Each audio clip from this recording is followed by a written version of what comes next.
Hello दोस्तों, are के mix entertainment channel पर आपका स्वागत है। दोस्तों, सनातन धर्म में 24 एकादशी होती हैं।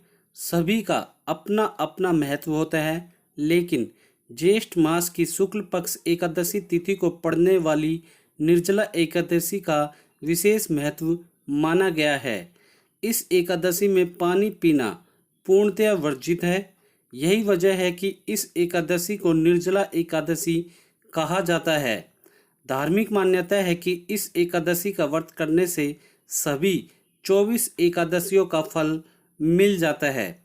दोस्तों, अब मैं आपको बताता हूँ निर्जला एकादशी क्या है, इसका शुभ मुहूर्त और महत्व। दोस्तों, निर्जला एकादशी को धार्मिक शास्त्रों में भीमसेन एकादशी के नाम से भी जानते हैं। इस बार यह एकादशी 21 जून सोमवार को पड़ रही है। निर्जला एकादशी की तिथि 20 जून को शाम 4:21 से आरंभ होगी। यह तिथि 21 जून को दोपहर 1:31 पर समाप्त होगी। निर्जला एकादशी के पारण का शुभ मुहूर्त 22 जून को सुबह 5:24 से 8:12 तक है। विद्वानों के अनुसार व्रती को गंगा दशहरा के दिन से ही तामसी भोजन का त्याग कर देना चाहिए। साथ ही लहसुन और प्याज मुक्त भोजन ग्रहण करना चाहिए। रात में भूमि पर शयन करें। अगले दिन ब्रह्मा मुहूर्त में उठकर सबसे पहले श्री हरि का स्मरण करें। इसके बाद नित्य कर्मों से निवृत्त होकर स्नान के पानी में गंगा जल डालकर स्नान करें। अब आचमन कर व्रत संकल्प लें, फिर पीला वस्त्र पहने। इसके बाद सूर्य देव को अर्घ्य दें। दोस्तों, सूर्य देव को जल अर्पित करने के बाद भगवान विष्णु की पूजा पीले पुष्प, फल, अक्षत, दुर्वा और चंदन से पूजा करें। फिर ओम नमो भगवते वासुदेवाय मंत्र का जाप करें। इसके बाद निर्जला एकादशी की कथा करके आरती करें।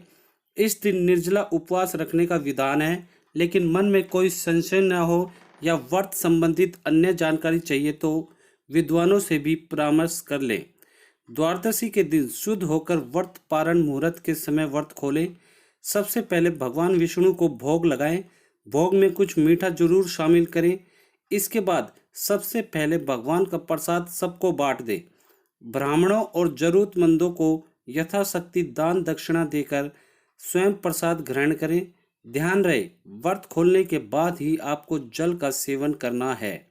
दोस्तों, पौराणिक कथा के अनुसार जब महर्षि वेदव्यास ने पांडवों को चारों पुरुषार्थ धर्म, अर्थ, काम और मोक्ष देने वाले एकादशी व्रत का संकल्प कराया तो महाबली भीम ने निवेदन किया, महर्षि, आपने तो प्रतिपक्ष एक दिन के उपवास की बात कही है। मैं तो एक दिन क्या, एक समय भी भोजन के बगैर नहीं रह सकता।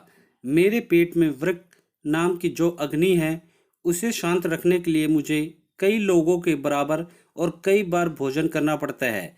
तो क्या अपनी उस भूख के कारण मैं एकादशी जैसे पुण्य व्रत से वंचित रह जाऊंगा?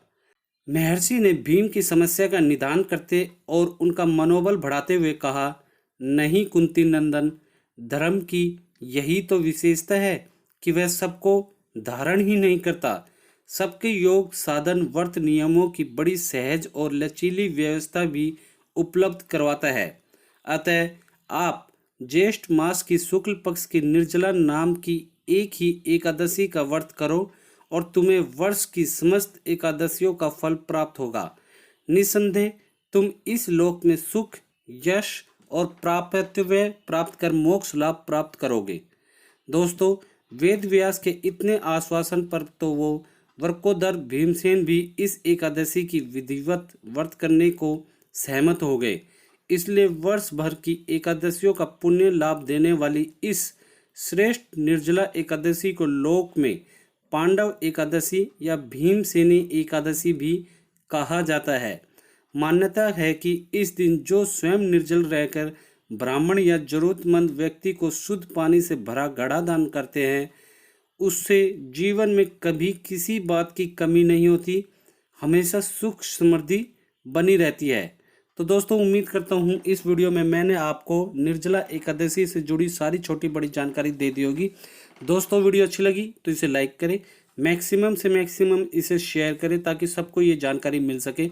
और कमेंट बॉक्स में मेरी तरफ से आप सभी को निर्जला एकादशी की शुभकामनाएं। और जो भी आप लोग इस निर्जला एकादशी के बारे में कहना चाहते हैं आप हमें कमेंट सेक्शन में लिख के बताएं। और दोस्तों इसी के साथ यदि आप मेरे चैनल पर नए हैं तो सब्सक्राइब बटन को दबाकर मेरे चैनल को सब्सक्राइब करें और न्यू नोटिफिकेशंस के लिए बेल आइकन पर क्लिक करें ताकि आपको ऐसी ही वीडियोस टाइम टू टाइम और सबसे पहले मिल सके। धन्यवाद दोस्तों। जय हिंद।